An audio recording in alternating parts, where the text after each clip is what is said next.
disculpas, yo había cambiado había adelantado la teoría pensando que me tocaba mañana, pero me habían dado otro horario. Pero no hay problema, lo hacemos ahora, ¿ya?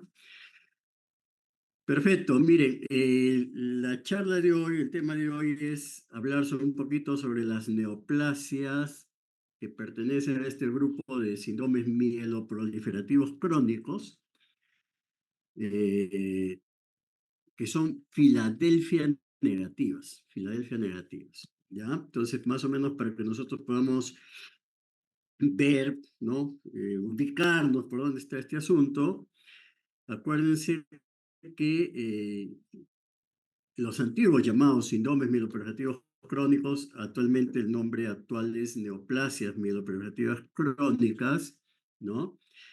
Comprenden estas entidades, ¿no? Estas entidades. En primer lugar, la leucemia mieloide crónica, que constitutivamente, por definición, es Filadelfia positiva, ¿no es cierto? Entonces, esta enfermedad, para yo ponerle el nombre de leucemia mieloide crónica a un paciente, tengo que haber demostrado que es Filadelfia positiva, ya sea por el hallazgo en el estudio cromosómico o por el hallazgo en el estudio molecular en el cromosómico del cromosoma Filadelfia, que es la translocación 922, o en el estudio molecular por el hallazgo de este gen de fusión, que es el BCR-ABL. ¿Okay? Es el leucemia mieloide crónica. Después están las neoplasias mieloproliferativas crónicas, que son Filadelfia negativas, o sea que no tienen el cromosoma Filadelfia, por tanto, lógicamente, pues no son leucemia mieloides crónicas, ¿no? Ahí tenemos dos, las clásicas y las poco frecuentes. Yo voy a hablar de las clásicas, indudablemente, ¿no? Las más frecuentes. Las poco frecuentes son muy raras. Yo nunca he visto, yo llevo 20 años de hematólogo, nunca he visto una leucemia neutrofílica crónica, nunca he visto una leucemia eosinofílica crónica, ¿ya? Son muy raras. Por tanto, el tema de hoy básicamente es hablar sobre estas neoplasias mieloproliferativas crónicas Filadelfia negativas, clásicas o frecuentes. Entonces, eh, para empezar, estas tres entidades, pues tienen una frecuencia no muy alta, ¿no? No muy alta, es como el resto de neoplasias hematológicas, como por ejemplo las leucemias agudas, ¿no? Donde la frecuencia pues está alrededor de 2, 3 por 100.000 habitantes, ¿no? 100.000 personas por año. Igual acá, ¿no? La incidencia de estas enfermedades pues son bajas, más o menos 1 a 2, en algunas series puede llegar un poquito más arriba, 3 de repente por 100.000 personas al año. Indudablemente, si nosotros consideramos solamente a las personas mayores de 60 a 65 años, la incidencia es un poco mayor en ese grupo, ¿ok? Que es el grupo más predominantemente donde se presenta estas neoplasias, ¿no? Eh, Estas neoplasias fueron reunidas un poco arbitrariamente bajo el término pues, de estos síndromes mieloproliferativos crónicos, y nunca, hasta que 2005 se descubrió el gen JAK2, no se tenía en claro por qué es que estaban agrupadas ahí, ¿no? Se sabía que eran pues proliferativas en el sentido de que estaban elevadas, ya sea la hemoglobina, las plaquetas o los leucocitos, que venían de la médula ósea, ¿no? Y por eso se las había agrupado, pero no había pues, digamos, ninguna idea de algún origen común, digamos, de todas ellas como para verlas agrupado juntas, ¿no? Sin embargo, en el 2005, pues se descubre el JAK2 y se descubre que principalmente la policitemia vera, donde se ve esta alteración, que es la mutación del JAK2, era la que originaba, o era la que producía la enfermedad. Y después se descubrió que el JAK2 también estaba presente en la trombocitosis esencial y en la mielofibrosis, lo cual, digamos, vino a consolidar ahora sí ya con un sustento, pues, el hecho de haberlas agrupado, ¿no? El hecho de haberlas agrupado. sobre todo la mielofibrosis primaria, porque la mielofibrosis en el tiempo, claro, policitemia vera, la hemoglobina está alta, trombocitosis esencial, predominantemente las plaquetas están altas, pero en mielofibrosis, cuando pasa el tiempo, más bien nosotros vamos a encontrar pancitopenia, ¿no? Entonces, no se preguntaba qué hace la mielofibrosis primaria, pues en el grupo de mieloproliferativos, si es que ahorita el paciente yo lo veo pancitopénico, ¿no? Entonces, siempre había ese cuestionamiento, pero con el hallazgo ya de esta mutación del YAR2, se presenta también no solamente en policitemia vera, sino en trombocitosis esencial, mielofibrosis, eh, ya da más sustento al hecho de que estas entidades, pues, más o menos pertenecen a un grupo, ¿no? Que se ha catalogado, vuelvo a repetir, como neoplasias mieloproliferativas crónicas Filadelfia negativas, ¿no? Entonces, antes de empezar, hay que recalcar un poquito esto sobre las mutaciones que encontramos en estas entidades, ¿no? La primera mutación que se describió y la más importante y la más frecuente ha sido la mutación del YAC2 en el codón 617, por eso se llama mutación YAC2B617F, porque se sustituye una valina por la fenilalanina en este codón, ¿no? Es la mutación más frecuente del YAC2, ¿no? Esta mutación del YAC2B617F está presente en el 95 a 97% de los pacientes con policitemia vera. O sea, casi, si el YAC2 es negativo, el YAC2B617F es negativo, casi podríamos decir que no hay policitemia vera, ¿no? ¿Ya? Casi estamos descartando, ¿no? No la podemos descartar del todo, pero ya es un pasito casi para descartar al paciente de la posibilidad de que esté padeciendo pues de esta enfermedad, ¿ya? Esta mutación también está presente más o menos en el 50-60% de las trombocitosis esencial y de las mielofibrosis primarias, ¿no? Las mielofibrosis primarias. En las otras dos entidades, también un porcentaje más o menos la mitad, un poquito más de la mitad de los pacientes tienen esta mutación que es el YAC2B617F, ¿ya? En la policitemia vera, los que no tienen esta mutación tienen otra mutación a nivel del YAC, pero en otros sitios. Me olvidé decirle que esta mutación B617F está en el exón 14, pero el YAC2 puede tener mutaciones en otros exones, ¿no? La siguiente mutación frecuente, pero que es de lejos, muy infrecuente, de lejos, pero es la siguiente, digamos, en el orden de frecuencia, es una mutación del YAC2 a nivel del exón 12, ¿no? Que también se puede encontrar en la policitemia vera, ¿no? Entonces, si yo tengo un paciente que sospeche policitemia vera porque tiene hemoglobina alta, le pido el YAC2B617F y me sale negativo, antes de descartar que realmente es una policitemia vera, pues debería pedir también el YAC2 exón 12, la mutación del YAC2 en el exón 12, ¿no?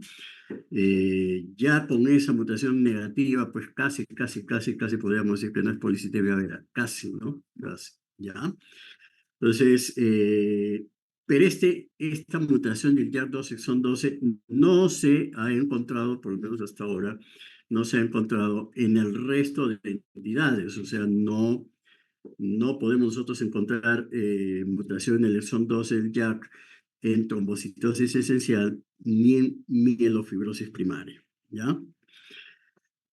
Más bien, en estas dos últimas entidades se han encontrado otras mutaciones. En primer lugar, la siguiente en frecuencia, estamos hablando ya de trombocitosis esencial y mielofibrosis primaria, ya no policitemia vera solo tengo mutación del B617F y mutación del exón 12, no tengo otras mutaciones, ¿ya? Y probablemente haya otras mutaciones en menor frecuencia, pero en el mismo YAC2, que ya no las estudiamos, ¿no? Ya no las estudiamos, estudiamos solamente estas dos mutaciones. La policitemia vera no tiene las mutaciones que yo voy a hablar, que sí se pueden presentar en trombocitosis esencial o en mielofibrosis primaria, ¿ok? Entonces, en trombocitosis esencial y mielofibrosis primaria, es cierto que lo más frecuente es encontrar YAC2, B617F, más o menos en la mitad, un poquito más de la mitad de pacientes. La siguiente mutación en frecuencia, pero que está ya mucho por debajo que la del YAC2, es el CAL-R, la cal-reticulina, mutación de la cal-reticulina o mutación del CAL-R, que como ven ahí está presente más o menos en el 20% de las trombocitosis esencial y más o menos en el 30% de las mielofibrosis primarias. ¿Ya? Ese es el segundo mutación, y en ese orden yo debería buscar las mutaciones si quiero yo hacer diagnóstico de estas entidades, ¿no? Y la última mutación que se ha descrito es la mutación del oncogen del virus de la leucemia promielocítica, el MPL. El MPL, acostadito en negro está pues en qué cromosoma está y en qué brazo del cromosoma está, ¿no? La carreticulina está en el cromosoma 19 y el MPL pues está en el cromosoma 1, ¿no? El cromosoma 1, ¿ya? Esta última, la mutación del oncogen del virus de la leucemia mieloproliferativa, el MPL, está presente ya en un menor porcentaje en trombocitosis esencial, más o menos 4 o 5%, y en mielofibrosis primaria 8 o 10% máximo, ¿no? Entonces, para terminar esto y recalcar bien, en policitemia vera solamente mutaciones en el YAC2. Lo más frecuente, la mutación B617F, la siguiente mutación en el exón 12, y de ahí otras mutaciones en el YAC2, pero que no las buscamos frecuentemente. ¿Ok? No existe en policitemia vera ni mutación de la carreticulina ni mutación del MPL. ¿Ok? En trombocitosis esencial y en mielofibrosis, la mitad o un poquito más de la mitad de estos pacientes tienen mutación en el YAC2B617F, no tienen mutación del exón 12, no hay mutación del YAC2 exón 12, y más bien tienen mutación de la calreticulina, que es la siguiente en frecuencia, y mucho menos frecuencia, mutación del MPL. ¿Ok? Muy bien, entonces con todo eso ahora sí vamos a hablar de cada una de ellas. Policitemia vera es una entidad, bueno, todas estas entidades surgen pues de las células progenitoras, ¿no? La alteración está a nivel de la célula progenitora, ¿ya? Es una mutación del YAC2, de la calreticulina o del MPL en alguna de las células progenitoras hematopoyéticas, ¿ok? Entonces, ya después leen esto si quieren, pero quiero que vean la figurita, ¿ok? Que es más, permite mejor la explicación. El YAC2, el gen del YAC2, indudablemente codifica una proteína que se llama el YOC2, que es una proteína que está en la membrana. En realidad es como un receptor, ¿no? Casi como un receptor, que tiene una parte extra citoplasmática, una parte en la membrana y una parte intracitoplasmática de una célula clonal, ¿no? Perdón, de una célula progenitora hematopoyética. ¿Ok? Entonces, cuando no hay el estímulo, bueno, que en este caso han puesto acá el estímulo de la eritropoyetina, cuando no hay el estímulo, no hay fosforilación del YAC. Entonces, el YAC no está activo, ¿ya?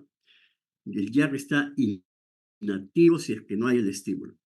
Cuando se pega el estímulo, que puede ser la eritropoyetina, el filgrastim o el factor estimulante de las colonias granulocíticas, o la trombopoyetina, se va a producir una fosforilación de la parte intracitoplasmática del YAC. Y esta parte tiene una actividad tirosinquinasa. Y toda toda proteína con actividad tirosinquinasa lleva a la proliferación de las células. O sea, activa la proliferación de las células, ¿no? Entonces, nosotros tenemos el YAC2, está inactivo ahí en la membrana de una célula progenitora, se pega la eritropoyetina, fosforila al JAK2 y esta fosforilación hace que se active esta capacidad de tirosinquinasa, esta propiedad de tirosinquinasa del JAK2 y hace que las células se repliquen y produzcan ¿qué cosa? Glóbulos rojos. Si lo que se une es la trombopoyetina, hace lo mismo, pero para que crezcan los megacariocitos y los megacariocitos después se desintegre su citoplasma formando plaquetas. Y si lo que se une es un factor estimulante de las colonias granulocíticas, pues lo que vamos a producir pues, son neutrófilos en la médula ósea, ¿no? Entonces, esa es la propiedad del JAK. Entonces, normalmente el JAK está inactivo, necesita el estímulo para que se active, y una vez que se active tiene esta capacidad, esta actividad de tirosinquinasa, manda una serie de señales a través de la señal del RAS o del STAT, y eso lo que va a originar es proliferación de la célula y por tanto replicación y producción de glóbulos rojos, producción de plaquetas o producción de glóbulos blancos, ¿no? Básicamente neutrófilos. ¿Ok? ¿Qué pasa cuando el JAK2 está mutado? Cuando el JAK2 está mutado, ven en la otra figura, es como que esa mutación origina un cambio de conformación de esta proteína JAK2 que está en la membrana, y eso hace que permanentemente esté fosforilado el JAK, esté permanentemente fosforilado el JAK2 y por tanto permanentemente hay esta actividad tirosinquinasa del JAK2, lo que hace que estas células progenitoras permanentemente se estén replicando, produciendo con ello estos síndromes mieloproliferativos, ¿ya? Entonces, no es raro por eso que en alguna de las entidades no solamente haya el incremento marcado de la serie que lo identifica, sino que también haya compromiso de las otras series, ¿no? Por ejemplo, en la policitemia vera, uno lo que esperaría pues es que la hemoglobina esté muy alta, ¿no? Pero las otras dos series pues normales, ¿no? Sin embargo, entendiendo lo que les he explicado, es factible entender que también puede acompañar a la policitemia vera, al incremento de la hemoglobina, puede acompañar también un incremento de los leucocitos y un incremento de las plaquetas, ¿ya? Porque como lo que se está, la mutación es a nivel de las células progenitoras hematopoyéticos, entonces estas progenitoras todavía son medias inespecíficas, no están diferenciadas a un tipo específico de célula. Entonces pueden producir también incremento de las otras series. Y entonces no es raro, por ejemplo, en policitemia vera, que yo pueda encontrar no solamente hemoglobina alta, sino también leucocitos y plaquetas altas. Lo mismo que en la mielofibrosis, ¿no? En la mielofibrosis yo puedo encontrar plaquetas altas y leucocitos altos. En trombocitosis esencial también puedo encontrar plaquetas altas y a veces puedo encontrar un poquito de leucocitos también altos, ¿ya? Perfecto. Entonces, ese, digamos, el desencadenante, esa es la causa de por qué se producen estas neoplasias, ¿no? Porque al final son cánceres, ¿ah? Estos son una especie de cáncer de leucemias, pero crónicas, pues, ¿no? Crónicas, no son agudas.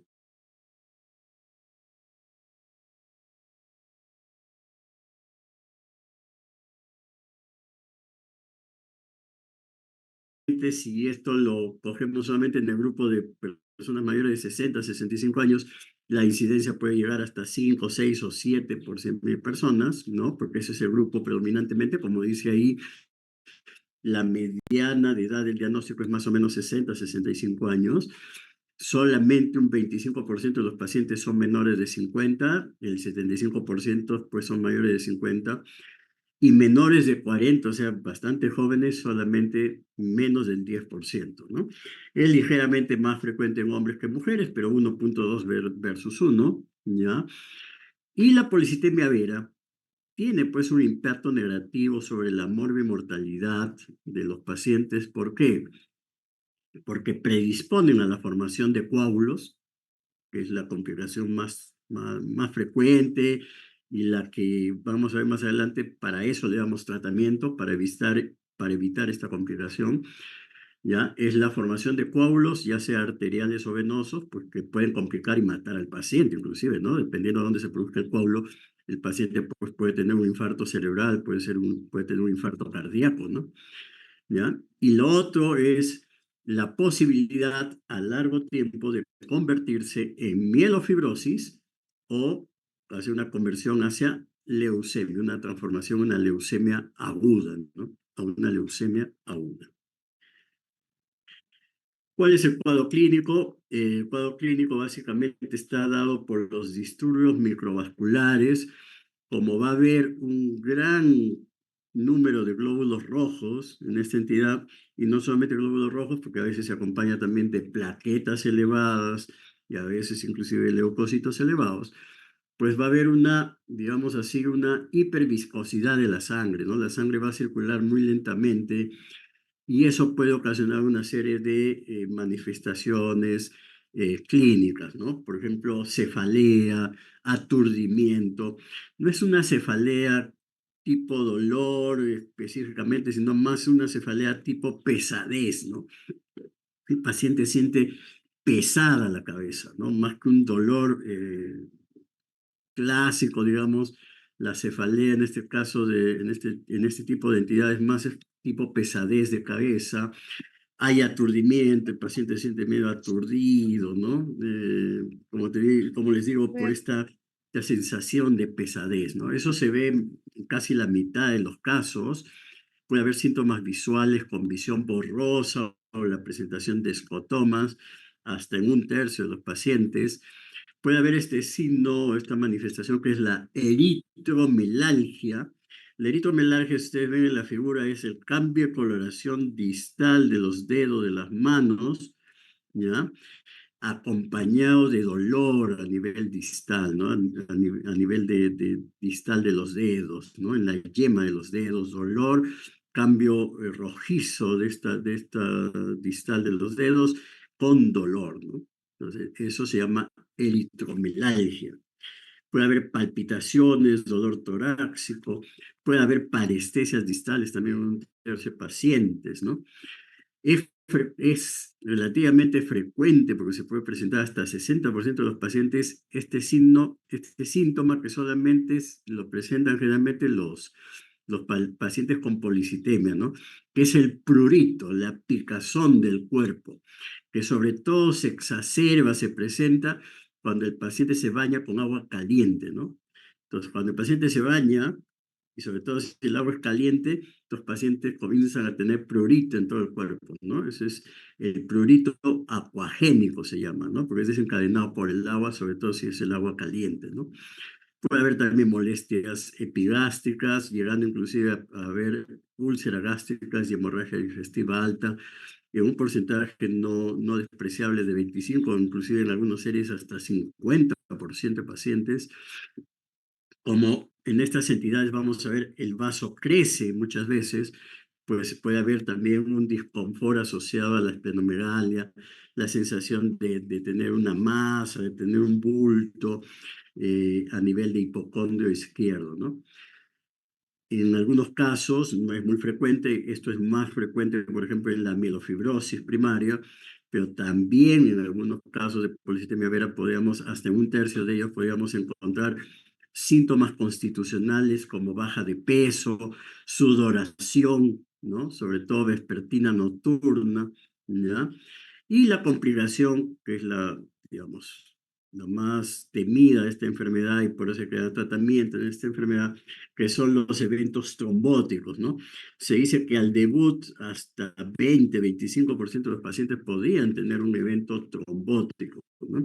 Ya sea a nivel venoso o arterial, siendo más frecuente a nivel arterial. Y hemorragia se ve en un menor porcentaje de casos, menos de 10% de casos. A la exploración física, lo característico es la rubicundez facial, pues, ¿no? El encontrar al paciente rubicundo, con la cara muy roja, ¿no? Ese es lo más llamativo.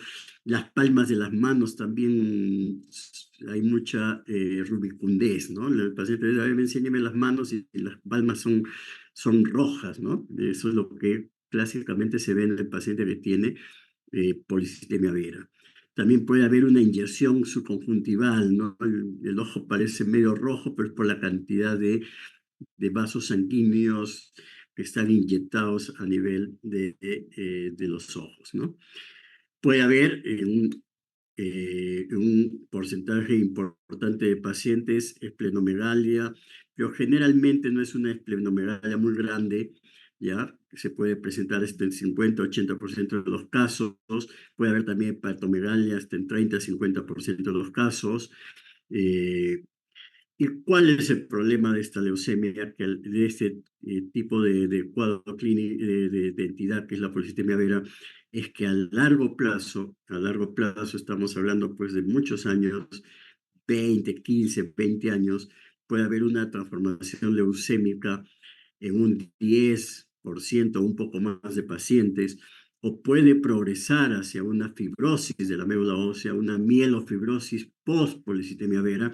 O sea, esta no es una mielofibrosis de inicio, sino que en el tiempo también la médula ósea puede fibrosarse, por eso se llama mielofibrosis post-policitemia vera, que también puede presentarse un 20% de los casos, ¿no?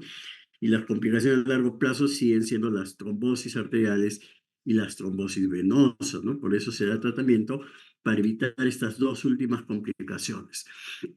Las primeras complicaciones, la transformación a leucemia, la transformación a mielofibrosis, lamentablemente no hay cómo evitarlas, ¿no? Cómo evitarlas. Lo positivo de esto es que se da un porcentaje muy bajo de pacientes, ¿no? Porcentaje muy bajo de pacientes, ¿ya? Entonces, ¿cuáles son las causas más frecuentes de muerte en estos pacientes? La transformación a leucemia aguda, segundas neoplasias por el tratamiento que damos, que es la hidroxicaramida, y complicaciones trombóticas, complicaciones trombóticas. ¿Qué pedir para estudiar policitemia? El hemograma, donde vamos a encontrar qué cosa, el gran incremento de la hemoglobina, ¿no? Una eritrocitosis, ¿ok? Que hasta un 30-40% de los casos puede acompañarse de leucocitosis y en un 50-60% de los casos, o sea, más de la mitad de los casos, puede haber trombocitosis, ¿ya? El dosaje de eritropoyetina, que está disminuido en casi 85-90% de los casos, vamos a encontrar eritropoyetina disminuida. La ferritina suele estar ausente porque justamente se agotan los depósitos por estar produciendo gran cantidad de glóbulos rojos. La vitamina B12, y esto se va a ver también en el resto de síndrome mieloproliferativos crónicos, puede encontrarse aumentada, ¿ok? Eh, la deshidrogenasa láctica, que decía que era un marcador de destrucción celular, y el ácido úrico, que es un marcador también de destrucción celular, porque cuando se destruye las células, cuando hablamos de síndrome de lisis tumoral, pues lo que se va a liberar es DNA, proteínas, etcétera, que van a transformarse finalmente en ácido úrico, ¿no? Entonces, podemos encontrar en estas enfermedades mieloproliferativas, esto no es solamente exclusivo de la policitemia vera, también se puede ver en las otras dos, y también se puede ver en la leucemia mieloide crónica, podemos encontrar deshidrogenasa láctica y ácido úrico elevados. La fosfatasa granulocítica puede estar elevada. Típicamente la saturación de oxígeno arterial pues es normal, es normal. La saturación de oxígeno arterial está disminuida en otro tipo de eritrocitosis o de poliurobulias que se conocen como eritrocitosis secundarias, ¿no? Y en el caso de policitemia vera, pues la saturación es normal, ¿ok? Y cuando nosotros hacemos una biopsia en médula de estos pacientes, pues lo que vamos a encontrar clásicamente es una panmielosis. ¿Qué significa eso? Ustedes vean este recuadro. Esta es una biopsia de médula ósea. Ustedes vean la cantidad de células, ¿no? Toda la célula, toda la médula ósea está rebosante de células, ¿no? Una panmielosis significa todas las células, la médula ósea llena de células, pero llena de todos los tipos de células, ¿no? No solamente de glóbulos rojos, de eritrocitos, sino también de eritroblastos, perdón, sino también de elementos de la serie granulocítica, de plaquetas, perdón, de megacariocitos, ¿no? Ustedes ven acá estas células grandes, transparentes, con este núcleo grande, todos estos son megacariocitos, ¿no? Gran cantidad de megacariocitos y toda la médula ósea llena de células, ¿no? Eso se llama una parmielosis, todas las células, todas las series y todas las células de la médula ósea incrementadas, ¿no? Ese es el hallazgo típico de una policitemia vera, ¿no? Claro, predominando dentro de todo el incremento, predominando la serie eritroide y los megacariocitos, ¿no? Por lo general, yo no voy a ver blastos incrementados, porque acuérdense que estas son enfermedades crónicas. Ya cuando encuentro blastos e incremento, pues ya estoy pensando que eso se está transformando probablemente en una leucemia aguda. Y tampoco debería encontrar pues reticulina, o sea, fibrosis en la médula ósea, ¿no? Y si la encuentro debería ser un grado mínimo, ¿no? Hay una clasificación de la fibrosis en la médula ósea, pues para hablar de policitemia vera, yo tengo que tener un grado mínimo de fibrosis. Grado 1 o menos, ¿no? O sea, grado 0 o grado 1, no más. Grado 1 se puede encontrar al debut hasta en un 20% de los pacientes. ¿Ok? Si yo encuentro grado 2, grado 3, ya hay que dudar si esto realmente es una policitemia vera, salvo que sea una policitemia vera de larga data, y lo que estoy viendo ahora pues es una transformación mielofibrótica de esa policitemia vera, ¿no? ¿Cómo se hace el diagnóstico? Para el diagnóstico, esto es según los últimos criterios de la OMS, se requiere cumplir los tres criterios mayores o los dos criterios mayores, el primero y el segundo, más el criterio menor. ¿Ok?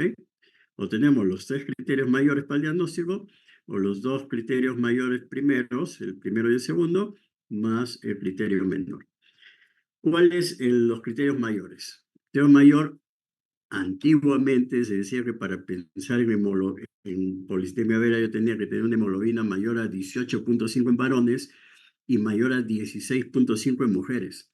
Antiguamente, ¿no? Antiguamente yo pensaba policitemia vera cuando tenía más de 18.5 varones, más 16.5 en mujeres. Eso lo han bajado y ahora un criterio mayor es cuando yo tengo en varones más de 16.5 gramos y en mujeres más de 16 gramos. Lógicamente estamos hablando en poblaciones casi al nivel de la costa, pues esto cambia si el paciente vive en la altura, ¿no? Entonces, el primer criterio mayor, hemoglobina más de 16.5 en varones, hemoglobina más de 16 en mujeres. Segundo criterio mayor, la biopsia, lo que hablamos hace un ratito, esa biopsia donde hay una hipercelularidad de toda la serie, por eso se llama una panmielosis, ¿no? Ese es el segundo criterio mayor. ¿Ok? Y los megacariocitos, esto es un dato importante, los megacariocitos tienen que ser maduros, grandes, pero normales, ¿no? Pueden ser un poquito pleomórficos, pero normales, digamos, ¿no? No me puede llamar la atención esos megacariocitos, ¿ok? No pueden ser patológicos, medios anormales, ¿ya? Son megacariocitos algo pleomórficos, grandes, abundantes, pero normales, ¿ya? El tercer criterio es la mutación del YAC, ya sea la mutación P617F o la mutación del exón 12. ¿Ok? Criterio menor, una eritropoyetina sérica por debajo del valor normal referencial para el laboratorio. ¿Ok? Ese criterio menor. Entonces decía que para hacer diagnóstico necesito los tres mayores o necesito el primero, el segundo y la eritropoyetina por debajo del valor normal. ¿Ok? Sin embargo, Sin embargo, si yo tengo un paciente donde la hemoglobina, si es varón, es mayor a 18,5 y si es mujer es mayor a 16,5, ya no sería necesario la biopsia. O sea, yo tengo paciente varón, 18, 19 gramos de hemoglobina, o sea, más de 18,5, y tengo la presencia de la mutación del YAP, ya no necesito la biopsia. Ya no necesito la biopsia. ¿Ok? Entonces, la biopsia es necesaria, digamos, nosotros la hacemos frecuentemente, ¿no? Porque también nos permite ver el grado de mielofibrosis, etcétera, ¿no? Pero ya no sería necesaria si es que yo tengo hemoglobina mayor a 18,5 en varones y mayor a 16,5 en forma sostenida, ya no sería necesario hacer la biopsia, bastaría nada más la hemoglobina y la presencia del YAC2, ¿no? Para hacer el diagnóstico. Entonces, este más o menos un algoritmo de cómo hacer el diagnóstico, ¿no? Yo puedo hacer algoritmo, necesito para hacer el diagnóstico básicamente el YAP2 y la eritropoyetina, ¿no? Y mi hemograma, ¿no? YAP2, eritropoyetina y mi hemograma, ¿ok? Y en los que tengo dudas, pues haré la biopsia médula ósea. ¿Qué dice el algoritmo? Que si yo tengo un paciente con hemoglobina alta y tengo un YAP2 no mutado, el YAP2 es normal, y la eritropoyetina es normal, prácticamente yo debería descartar policitemia vera, pues, ¿no? Debería descartar, ¿ya? YAP2 no mutado y eritropoyetina normal, eso no es policitemia vera. ¿Qué pasa si el YAP2 no es mutado, pero la eritropoyetina está por debajo de los valores normales? Ahí puede ser policitemia vera, pero puede ser otra cosa también. ¿Cuál cosa, por ejemplo? Esto lamentablemente no lo hacemos, en otros sitios sí se puede hacer.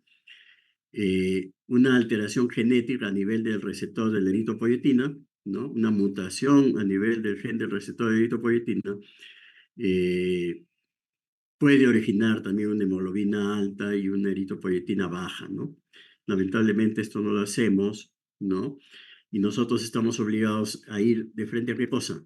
A hacer biopsia de médula ósea en estos casos, ¿no? Si yo tengo paciente con hemoglobina alta, un YAC2 que no está mutado, pero la eritropoyetina está baja, ese paciente antes de descartar que sea polisistemia vera, tengo que hacer una biopsia de médula ósea.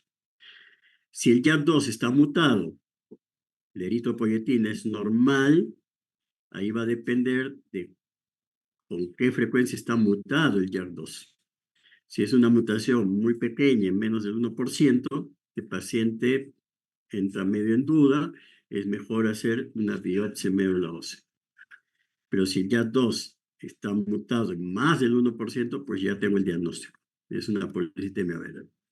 Y si el YAC2 está mutado y la eritropoyetina está por debajo, no importa en qué grado esté mutado, basta que esté mutado y la eritropoyetina es por debajo, pues ya tengo el diagnóstico y la biopsia quedará pues a consideración para ver la fibrosis y otras cosas, ¿no? Pero yo ya tengo el diagnóstico. Si se dan cuenta, si en mi institución hacen YAR2 y hacen eritropoyetina, más mi hemograma, pues puedo hacer fácilmente el diagnóstico. Pero ¿cuál es el problema? Que no en todas las instituciones se hace el YAR2. El YAR2 tiene un costo, no es muy alto, pero tiene un costo. Y entonces, ¿qué pasa si yo no tengo un YAR2? ¿Qué pasa si yo no puedo hacer dosaje de YAR2, ¿no? Entonces voy a tener que hacer a la antigua, ¿no? A la antigua, ¿cómo nos aproximamos a la policitemia vera? Pues tratando de descartar causas secundarias de policitemia vera, ¿no? Perdón, causas secundarias de poliglobulia o causas secundarias de eritrocitosis. ¿Cuáles son esas causas secundarias? Todas estas, ¿no? Las causas secundarias se dividen en dos, ¿no? Las que, donde hay una hipoxia, y por tanto al haber hipoxia va a haber un incremento de la eritropoyetina, ¿no? O aquellas donde va a haber algo que esté secretando eritropoyetina y por tanto también la eritropoyetina va a estar incrementada, ¿no? Por ejemplo, causas de hipoxia. las enfermedades cardiopulmonares, apnea del sueño, las personas que viven en la altura, los fumadores, ¿no? Algunas drogas, algunos fármacos que te inducen también hipoxia, ¿no? Estos pacientes pueden tener poliglobulia, pueden tener eritrocitosis, pero porque estoy produciendo hipoxemia, de producir hipoxemia, pues el eritropoyetina va a aumentar y por tanto va a producir más glóbulos rojos. Y del otro lado, tumores o neoplasias que producen eritropoyetina también van a incrementar los glóbulos rojos, ¿no? Como por ejemplo carcinomas a nivel renal, carcinoma hepatocelular, los hemangioblastos cerebrales, los meningiomas, los feocromocitomas, los miomas uterinos también son causa a veces de producción de eritropoyetina y por tanto poliglobulia, otros tipos de cánceres, la estenosis de la arteria renal. Cuando hay estenosis de la arteria renal también se produce mayor cantidad de eritropoyetina, quistes renales, ¿no? Por ejemplo, la enfermedad renal poliquística es una causa de hemoglobina alta. Y cuando hay, por ejemplo, trasplantes renales, también puede haber producción de eritropoyetina. Entonces, todas estas son causas secundarias. Entonces, ¿qué hacíamos antes? Hacíamos todo el estudio que tenemos que hacer hasta ahora, indudablemente, de tratar de buscar causas secundarias, porque si hay una causa secundaria evidente en la historia clínica, pues yo no me voy a meter a hacer el estudio de mutación del YAR2, del eritropoyetina, sino gastar por gusto al paciente, ¿no? Si es una causa evidente, el paciente pues sube a la altura y por eso está con poliglobulia, pues ya no es necesario estudiar, eso es una poliglobulia secundaria a la altura, por ejemplo, ¿no? O si el paciente es fumador, pues le haré una haga arterial y veo si hay hipoxemia, porque si hay hipoxemia, pues eso probablemente sea la causa de la poliglobulia, etcétera, ¿no? Entonces, pero antes teníamos que ser muy acuciosos en esto para tratar de ubicar causas secundarias y ya de repente el paciente pues no seguía en el estudio para llegar a ver si tenía policitemia vera o no, ¿no? En la exploración, ver si había esplenomegalia, porque si el paciente no tiene esplenomegalia, probablemente, mejor dicho, si el paciente tiene esplenomegalia, probablemente sí sea pues un problema primario de médula ósea, una policitemia, por ejemplo, ¿no? Eh, ¿Qué hacíamos? La bioquímica para ver deshidrogenasa láctica, ácido úrico, los niveles de ferritina, la vitamina B12, ¿no? Si la deshidrogenasa láctica es alta, el ácido úrico, la vitamina B12 eran altas, sugerente de policitemia vera, ¿no? Si la ferritina estaba baja, sugerente de policitemia vera. Y si estaban normales, pues como que era un punto en contra, ¿no? Le tenemos que hacer gasometría arterial, o sea, una arterial para ver si había hipoxemia, etcétera, ¿no? La fosfatasa alcalina granulocítica, que decía que no solamente en policitemia vera, sino en el resto puede encontrarse elevada, por ejemplo, también un dato a favor de policitemia vera, etcétera, ¿no? Entonces, teníamos que utilizar toda esta serie de análisis, porque no contábamos, por ejemplo, con el YAR2, ¿no? Entonces, indirectamente, si yo tengo con estos datos la sospecha fuerte de policitemia vera, pues yo tenía que finalmente hacer una biopsia médula ósea, y si la biopsia médula ósea era compatible con policitemia vera, listo, ya estaba el diagnóstico. Así era la antigua, ¿no? Así era la antigua. Digamos, ahora se ha simplificado mejor, pero siempre y cuando cuente pues con los estudios de laboratorio, ¿no? Con el YAC2 y con el dosaje de eritropoyetina. ¿Cuál es el tratamiento? El tratamiento básicamente, yo no voy a evitar que la leucemia, la policitemia se transforme en una leucemia en 20, 15 o 20 años. Tampoco puedo evitar que la policitemia vera se transforme en una mielofibrosis en 15 a 20 años. Lo que tengo que sí evitar los riesgos inminentes de formación de trombos, ¿no? Que es la complicación constante en estos pacientes, porque estos pacientes pueden formar trombos en cualquier parte, ¿no? De la vasculatura, ¿no? Ya sea venosa o arterial, ¿ok? Entonces, además que los síntomas que los acompañan, que frecuentemente son también por esta cuestión de la hiperviscosidad de la sangre, ¿no? Entonces, yo tengo que tratar eso en estos pacientes. Yo no voy a curar la enfermedad, yo lo que voy a hacer es disminuir el riesgo de complicaciones trombóticas y en la medida posible tratar los síntomas de todas las alteraciones microvasculares que se presentan en estos pacientes. ¿Ok? ¿Cómo conseguimos eso? De dos formas. Una es disminuyendo la cantidad de glóbulos rojos y dos, dándole aspirina al paciente para disminuir el riesgo de que se formen trombos, se formen coágulos. ¿Ya? Entonces, ¿cuál es el tratamiento de estos pacientes? Disminuir glóbulos rojos y dar aspirina. Dar aspirina. Ahora, ¿cómo puedo disminuir yo los glóbulos rojos? En primer lugar, haciendo sangrías, ¿no? Haciendo sangrías terapéuticas, sacando al paciente cada cierto tiempo sangre, de tal forma que baja la hemoglobina, los valores que yo necesito, ¿no? ¿Cómo más puedo hacer que los glóbulos rojos disminuyan? Ya tratamiento a nivel de utilizando tratamientos quimioterápicos, ¿no? Como la hidroxiurea o el busulfán, o tratamientos como el interferón, por ejemplo, ¿no? Entonces, estos tratamientos pueden hacer que los glóbulos rojos disminuyan. No solamente los glóbulos rojos, también los leucocitos y también las plaquetas. Y además se le indica al paciente, vuelvo a repetir, pues dar aspirina, ¿no? A bajas dosis, generalmente 100 miligramos al día, ¿no? Para disminuir el riesgo de trombosis, ¿ya? Tener cuidado de la aspirina, ¿por qué? Porque si yo tengo un paciente que está sangrando, no le puedo dar aspirina. Si el paciente ya tiene el antecedente de tener alergia a la aspirina, no le puedo dar aspirina y en pacientes que tienen trombocitosis extremas, o sea, más de 1.500.000, sobre todo plaquetas, tener mucho cuidado porque estos pacientes pueden tener eh, fenómenos de von Willebrand, alteración del von Willebrand, ¿ya? Y pueden sangrar si yo le doy aspirina, ¿no? Entonces, tener cuidado en este grupo de pacientes con plaquetas muy elevadas, sobre todo por encima de 1,5 millones de plaquetas, ¿no? ¿Ya? Indudablemente para ver qué le voy a dar, si le voy a hacer solamente flebotomías o tengo que darle algún tratamiento ya farmacológico al paciente, se hace una estratificación de riesgo, ¿no? Se habla de pacientes de bajo riesgo y de riesgo alto. Bajo riesgo es un paciente que tiene menos de 60 años y que no tiene historia de trombosis, ni la tiene ahora ni la ha tenido antes, ¿no? Ese es de bajo riesgo.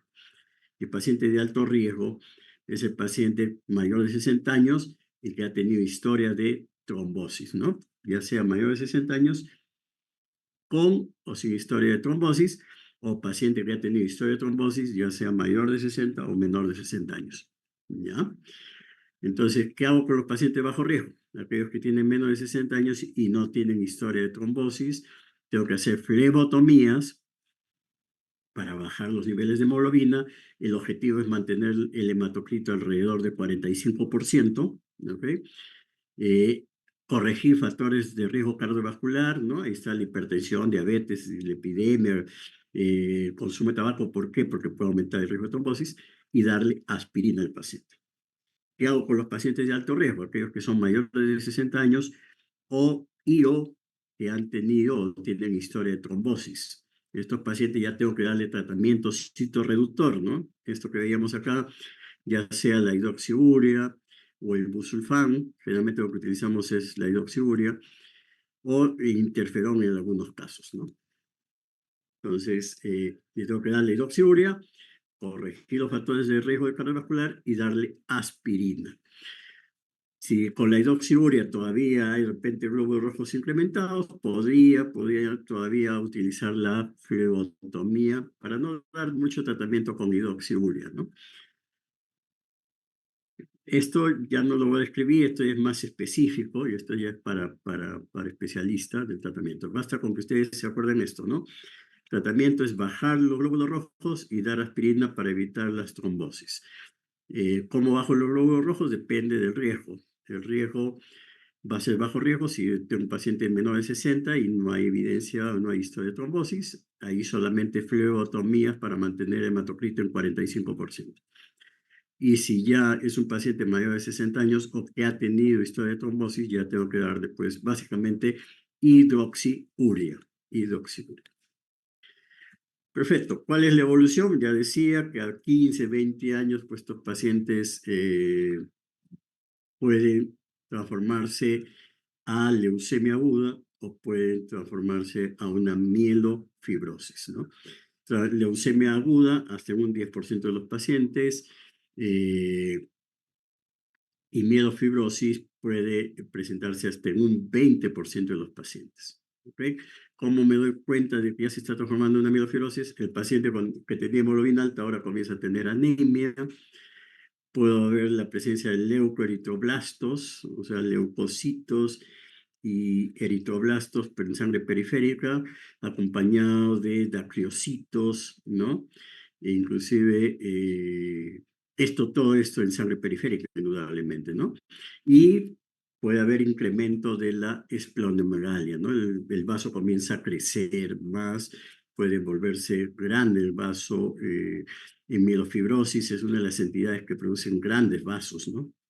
Esplenomeralias masivas. Entonces, un paciente que tenía policitemia vera, le daba hidroxidura y ahora ya no necesito darle hidroxidura porque la hemoglobina se normaliza sola y es más, en el tiempo comienza ya a producirse anemia. Veo que hay leucoritoblastos, leucocitos elevados, veo que hay dacreocitos, o el vaso comienza a crecer de tamaño, comienza a agrandarse, de repente ese paciente ya se está transformando en una mielofibrosis. Y eso ya es otra historia, eso lo vamos a ver más adelante, ¿no? Cómo manejar eso. Las trombocitosis esenciales, en el caso de las trombocitosis esenciales, lo que predomina son las plaquetas elevadas en sangre periférica, ¿ok? Y esto se debe a que hay una hiperplasia de los megacariocitos, indudablemente en la médula ósea. Estos pacientes también tienen riesgo incrementado de trombosis y también pueden tener hemorragias, igual que la policitemia vera, ¿no? Acuérdense que la mitad o un poquito más de la mitad de pacientes pueden tener mutación del YAC2B617F. En el 15 a 25, o sea, un promedio de 20% pueden tener mutación de la calreticulina y en 5%, un poco menos, mutación del MPL, ¿no? Cuando no tienen ninguna de estas tres mutaciones, estos pacientes se conocen como triple negativos, ¿no? No tienen ninguna mutación, ¿ya? La incidencia es parecida a la policitemia vera, desde 0.6 hasta 2.5 casos por 100.000 habitantes. Acá sí hay un predominio del sexo femenino, ¿no? Y un 15% de los pacientes pueden tener menos de 40 años. He tenido pacientes de 30 a 25 años con trombocitosis esencial, ¿no? Aunque la mayor porcentaje de pacientes con esta entidad pues son personas mayores, ¿no? 50, 60 años. En la mitad de los casos, estos pacientes es un hallazgo de laboratorio, el paciente no tiene ninguna molestia y simplemente le hacen un hemograma por alguna razón y le encuentran las plaquetas elevadas, estudiamos y resulta que era una trombocitosis esencial, ¿no? Entonces, esa es la primera manifestación de la enfermedad. Generalmente el paciente está asintomático, lo descubrimos pues en forma, como dice ahí, fortuita, porque le hacemos un hemograma por cualquier otra cosa, ¿ya? En el resto de los pacientes, en la mitad restantes, puede sí acompañarse de síntomas que muy parecidos, porque también es lo mismo, ¿no? Es debido a las alteraciones microvasculares por la gran cantidad de plaquetas o la cantidad, en el caso del policistima vera, la gran cantidad de glóbulos rojos. Puede haber cefalea, puedo repetir, pues una cefalea tipo opresiva, ¿no? Tipo pesadez de cabeza, puede haber mareos, también puede haber síntomas visuales, también puede haber eritromelalgia, pero en menor porcentaje que la policitemia vera, puede haber estas parestesias distales. No hay el prurito, no hay el prurito típico de la policitemia vera, por si acaso, ¿no? Eso sí es diferente, ¿ya? Al debut puede haber trombosis ya, o sea, evento trombótico hasta en un tercio de los pacientes, siempre siendo la trombosis arterial más frecuente que la venosa, ¿no? Eh, la hemorragia es infrecuente, ¿ya? Y realmente está más asociada al uso de aspirina o a las trombocitosis extremas. ¿Por qué? Porque cuando hay plaquetas muy elevadas, hay también alteraciones en el von Willebrand, ¿no? En el von Willebrand, y eso puede predisponer a que el paciente sangre, ¿ya? En embarazadas, cuando debutan con trombocitosis esencial, más o menos hasta un 30% de ellas pues van a perder al bebé, ¿no? Van a perder al bebé. Entonces, en el cuadro clínico, en la gran mayoría de los casos, pues es normal. En un porcentaje bajo de pacientes, a diferencia de la policitemia vera, más o menos que se veía que había un porcentaje importante de pacientes con vaso grande, en el caso de trombocitosis esencial, un 10% de pacientes nada más van a tener un vaso palpable y realmente no es muy grande, ¿no? No es muy grande. La cifra de plaquetas es muy variable, pero para hacer diagnóstico de trombocitosis esencial tiene que haber más de 450.000 plaquetas. Más de 450.000 plaquetas. Acuérdense que los valores normales de plaquetas van de 150 hasta 450.000. Por eso es que para hacer diagnóstico tengo que tener más de 450.000 plaquetas. Puede observarse leucocitosis hasta un tercio de pacientes, pero la hemoglobina suele ser normal, o sea, no se eleva en la trombocitosis esencial. Y más bien hay que tener mucho cuidado, porque de repente yo tengo un paciente con plaquetas, sobre todo porque esto es más frecuente en mujeres, y es una mujer que todavía está en edad fértil y está teniendo menstruaciones. Yo puedo tener un paciente que tiene trombocitosis, no sé, pues 900.000 plaquetas, y de repente su hemoglobina aparentemente es normal, tiene 13, 14 de hemoglobina, está perfecto. Pero resulta que esta mujer está en ferropenia, está en ferropenia. Y entonces, de repente, por la ferropenia, la hemoglobina no ha subido todavía mucho, ¿no? Yo lo corrijo de hierro y de repente, la hemoglobina sube a 16 o sube a 17, y de repente no es una trombocitosis esencial, sino que es una policitemia vera, es una policitemia vera, ¿ya? Entonces, tener cuidado de eso, ¿ya? Normalmente en la trombocitosis esencial la ferritina, por lo tanto, tiene que estar normal, ¿ya? Y así lo que predomine sean las plaquetas. Basta que haya una hemoglobina alta en estos pacientes. Yo debo primero excluir de que esto no sea una policitemia vera antes de una trombocitosis esencial. También la desogenasa láctica puede estar elevada. Y en la biopsia médula ósea yo no va a ver esa hipercelularidad con una panmielosis, ¿no? Yo voy a ver más o menos médula óseas normales, pero lo que sí va a predominar en la médula ósea es el gran incremento de los megacariocitos. Megacariocitos que realmente son un poco anormales, grandes, con núcleos hiperlobulados, y que se disponen en acúmulos, ¿no? O sea, están pegados unos con otros, ¿no? Entonces, eso es lo característico en trombocitosis esencial, ¿ya? La biopsia con una celularidad aceptable para la edad, no hipercelular, con megas sí abundantes, que realmente son grandes, atípicos y que se pegan, o sea, están juntos, ¿no? Formando acúmulos dentro de la médula ósea. ¿Cuál es el diagnóstico? También hay criterios de la OMS para esto. Necesito que haya plaquetas mayores, aunque acá ha puesto mayor o igual a 450.000. Tengo que tener la biopsia que sea compatible con la trombocitosis esencial. Ya les dije cuáles son los hallazgos típicos de la biopsia, ¿ya? Tengo que cumplir este tercer criterio, que es que yo tengo que descartar que no sea policitemia vera, no sea mielofibrosis primaria, no sea leucemia mieloide crónico, no sea un síndrome mielodisplásico con plaquetas elevadas u otra neoplasia mieloide. Este criterio tengo que cumplirlo. Y el cuarto criterio mayor es la demostración de algunas de las mutaciones que ya dijimos, ¿no? El JAK2 en el B617F, la calreticulina o en MPL, ¿no? Criterio menor es que yo tenga alguna otra alteración clonal o que haya ausencia, ¿no? De alguna evidencia de que esto pueda ser una trombocitosis reactiva, ¿no? O sea, tengo que descartar que no sea una trombocitosis reactiva, ¿no? ¿Cómo se hace el diagnóstico? Necesito los 4 criterios mayores o necesito los 3 primeros criterios mayores, pues de repente es un triple negativo, no tengo ni JAK, ni CAL, ni MPL, o no lo puedo hacer de repente. Entonces, en esos casos, cuando tengo solamente los tres criterios mayores, tengo que tener también el criterio menor, ¿ya? O tengo los cuatro mayores o los tres primeros mayores más el criterio menor, ¿ok? Entonces, ¿cómo descarto que no sea policitemia vera? Tengo que ver porque no hay una hemoglobina alta, ¿no? Para hombres mayores a 16,5 o para mujeres mayores a 16,16, siempre y cuando pues, la ferritina sea normal, porque si la ferritina esté disminuida, tendré que corregir el hierro para ver qué pasa, ¿no? Es que corrigiendo el hierro, pues esa hemoglobina que aparentemente está normal suba y resulte que lo que hay es una policitemia vera, ¿ya? ¿Cómo descarto que sea una mielofibrosis primaria? Pues eso con la biopsia de médula ósea. Tengo que ver que no haya fibrosis, grado 2, 3 o más, ¿ok? Se acepta que puede haber fibrosis hasta grado 1, ¿no? Igual que en la policitemia vera. O no tengo fibrosis, grado 0, o tengo una discreta fibrosis, que es grado 1, hasta ahí puede ser aceptada.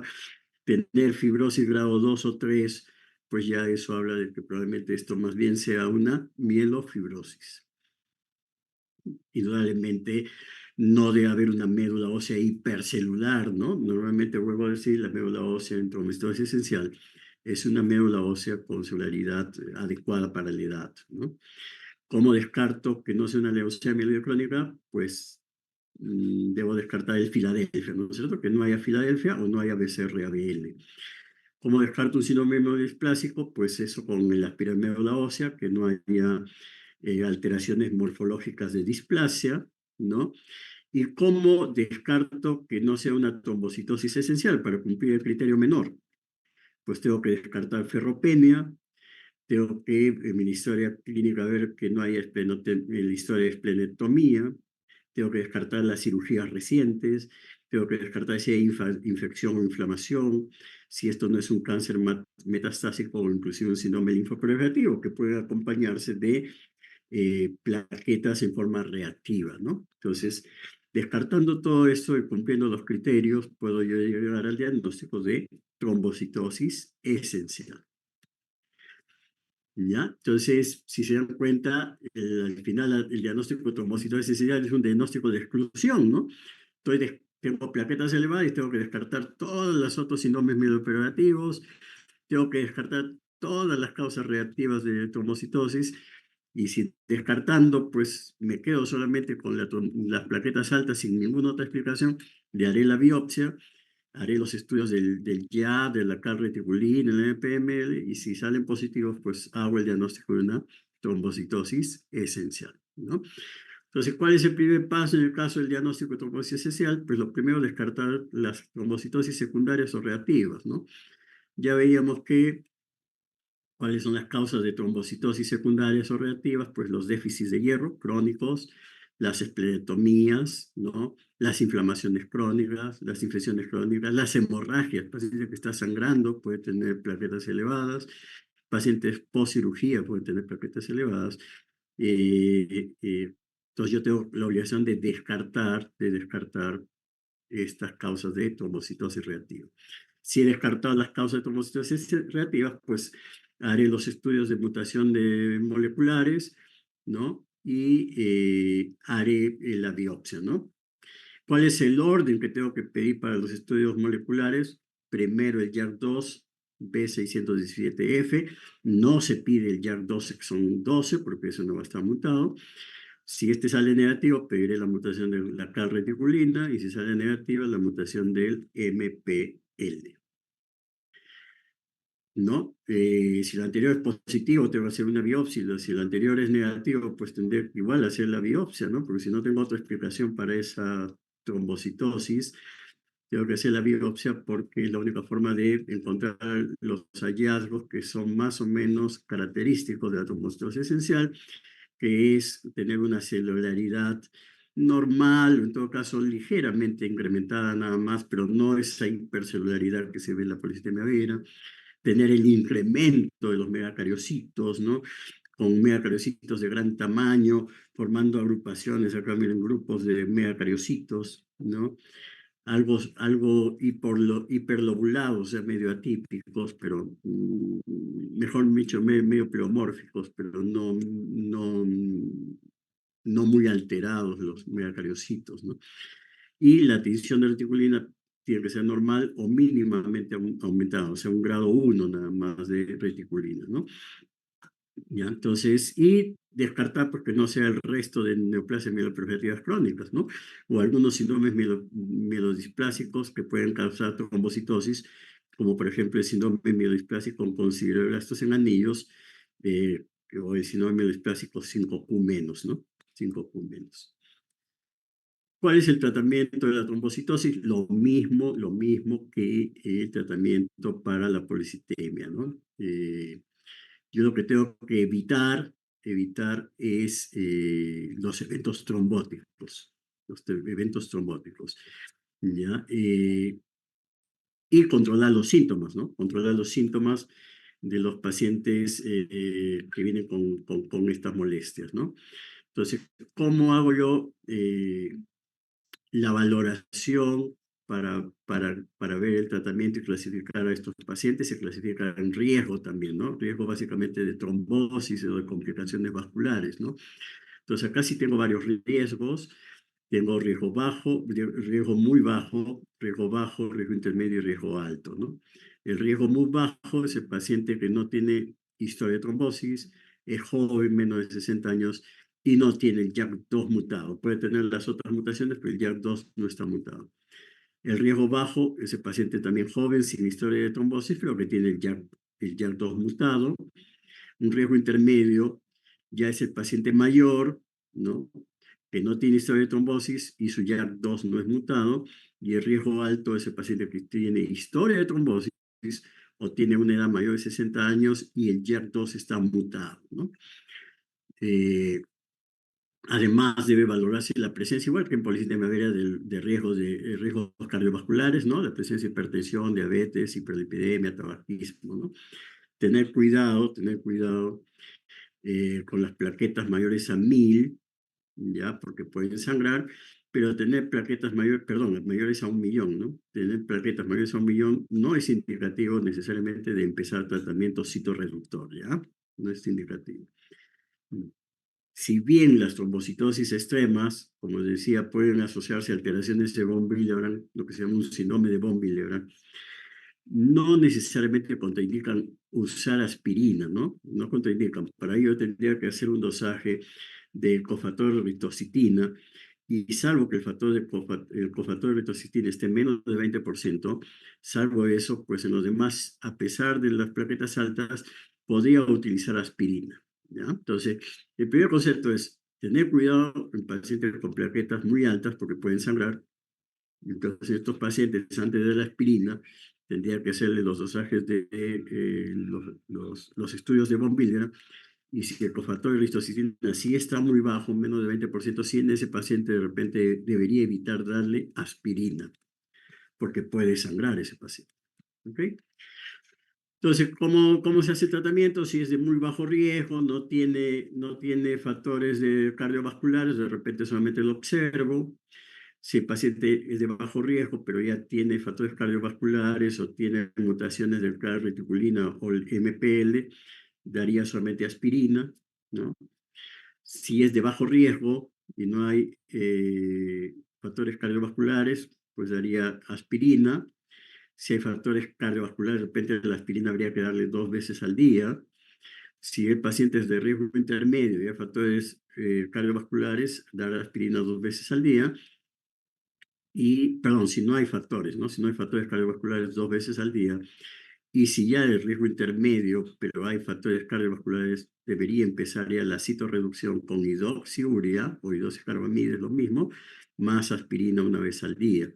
Y si el paciente ya ha tenido historia de trombosis, ya sea trombosis venosa o arterial, ese paciente debe empezar hidroxiurea. Y si ha tenido trombosis arterial, aspirina 2 veces al día. Y si ha tenido trombosis venosa, hidroxiurea más anticoagulación. Más anticoagulación. Ese es más o menos el tratamiento. Me parece mucho al de la policitemia vera, ¿no? Básicamente, dar citorreducción en los pacientes que son mayores de 60 años, que han tenido con JAK2 mutado, o los que han tenido historia o tienen historia de trombosis, ¿no? En ellos hay que darle hidroxiurea, ¿ya? En el resto, básicamente, deberíamos darle aspirina nada más. A diferencia de la policitemia vera, donde hay una mayor transformación a mielofibrosis y a la leucemia aguda, la transformación a mielofibrosis a largo plazo, 15, 20 años, solamente es hasta 10% en trombocitosis esencial, y la transformación a leucemia aguda es menos de 5% de los pacientes, ¿no? A cierto punto es un poquito menos maligna la trombocitosis, perdón, eso no es policitemia vera, es trombocitosis esencial. Trombocitosis esencial. Y finalmente la mielofibrosis, que es la última entidad. En esta entidad, pues, también se origina de una célula progenitora hematopoyética. En estos casos, lo que se va a producir es un incremento de los megacariocitos y los progenitores clonales, y este incremento de los megacariocitos indirectamente van a generar una proliferación de la fibrosis, ¿no? Indirectamente, el incremento de estos megacariocitos va a generar fibrosis dentro de la médula ósea.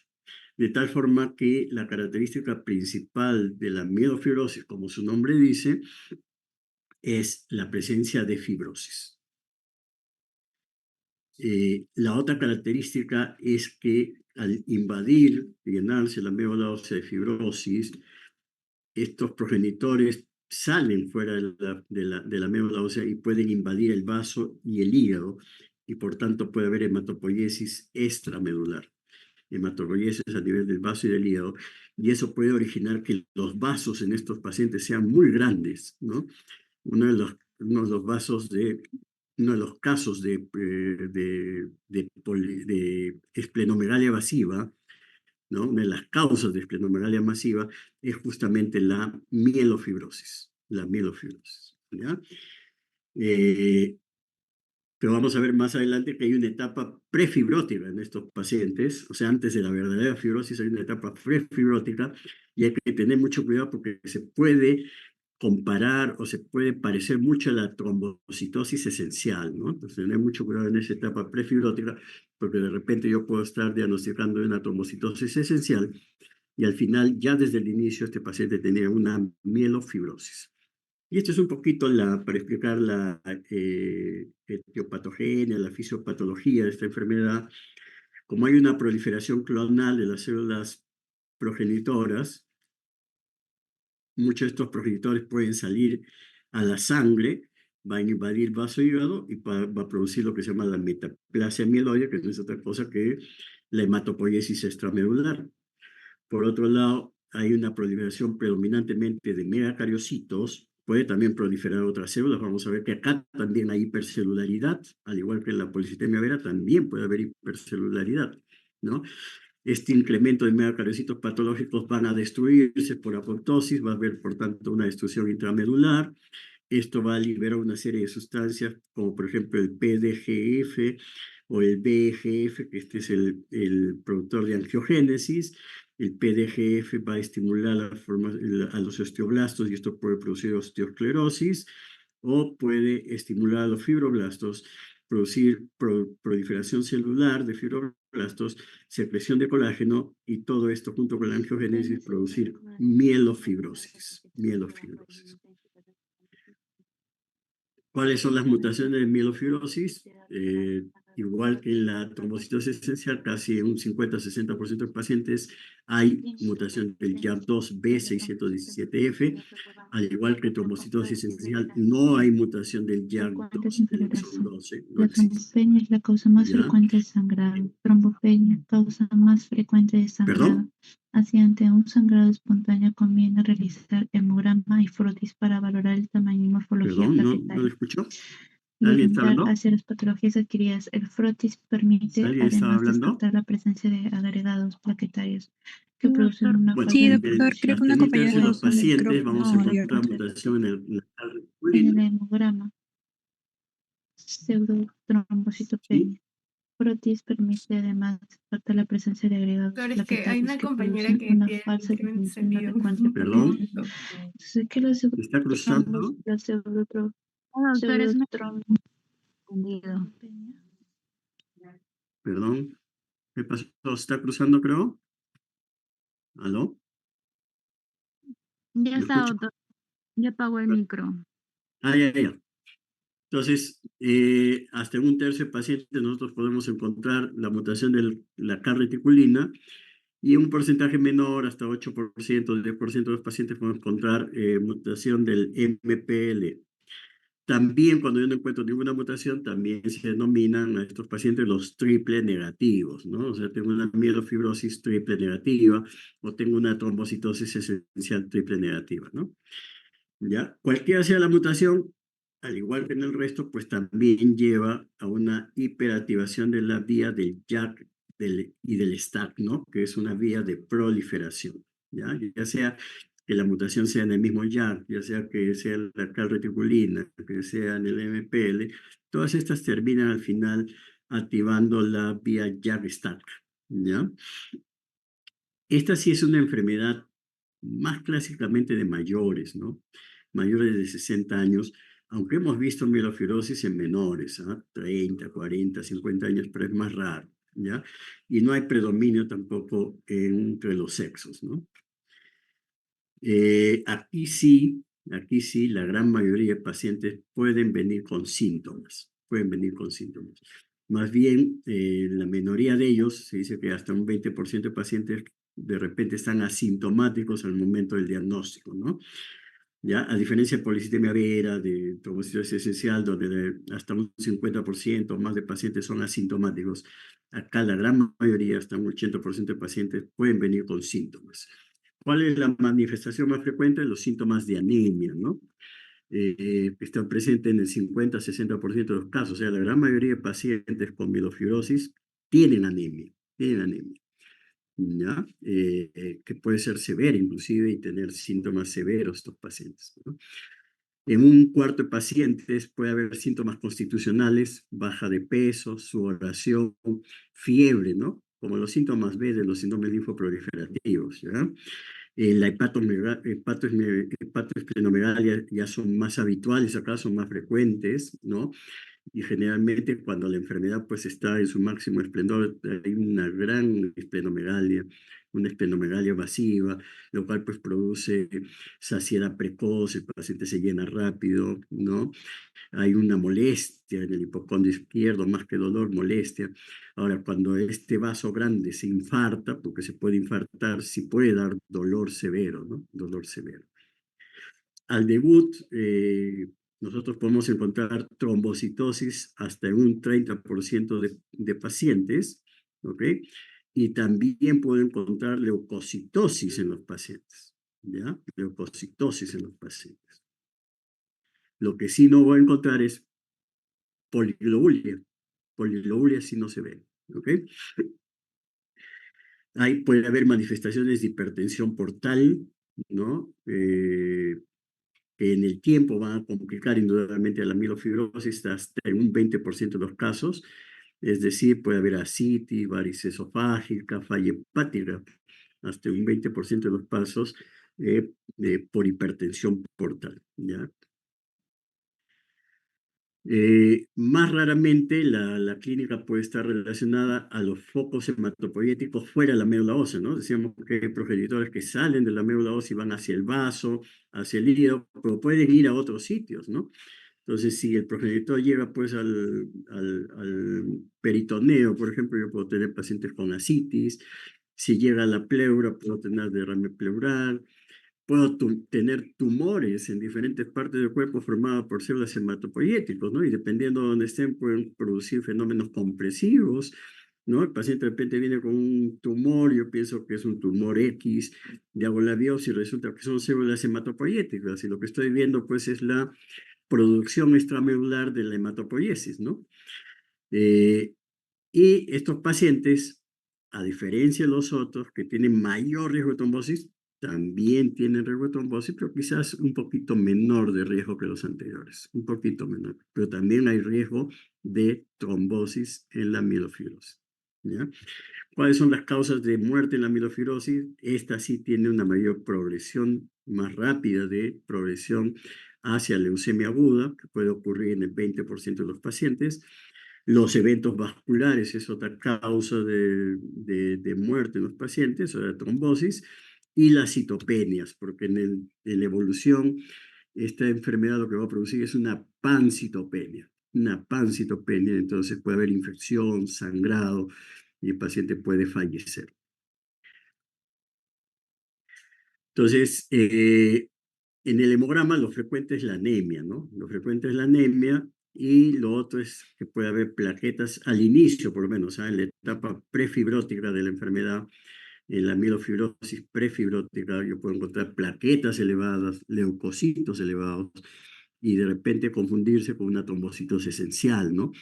Pero ya en la fase avanzada, pues lo que voy a encontrar más bien es una pancitopenia, ¿ya? Nefrotitis de sangre periférica en etapas avanzadas, no en la etapa prefibrótica, no en la etapa inicial, pero en la etapa ya más avanzada yo puedo encontrar la reacción leucoritoblástica, que es una reacción leucoritoblástica, es la presencia de eritoblastos, o sea, glóbulos rojos nucleados. Vean la lámina, acá ven un glóbulo rojo nucleado en sangre periférica, con la presencia de leucocitos, ¿no? Que puede haber también células inmaduras, acá no se ven, puede haber leucocitos inmaduros, ¿no? Con desviación a la izquierda.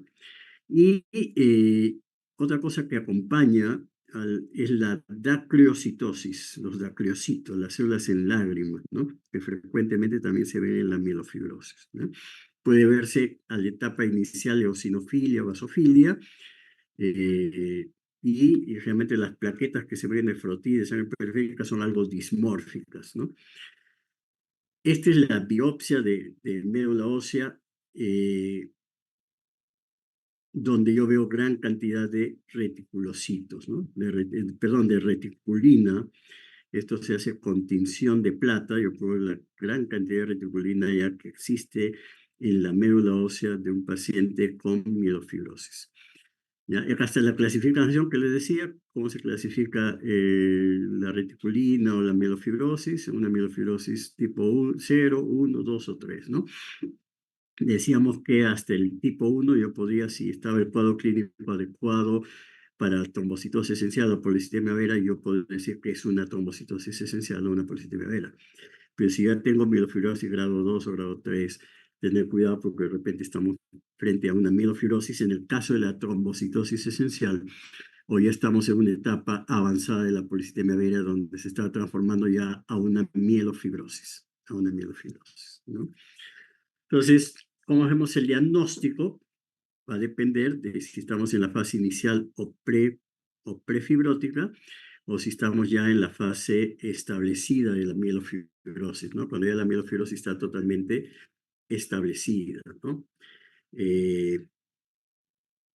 Para la etapa inicial prefibrótica,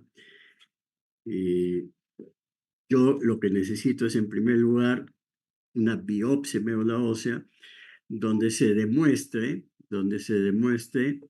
que hay una proliferación de los megacariocitos, y estos megacariocitos realmente son atípicos, son anormales, ¿no? Por eso yo sí hincapié en las otras entidades que son megacariocitos grandes, pleomórficos, pero no son feos, ¿no? Estos megacariocitos de la mielofibrosis son feos, son atípicos, ¿ya?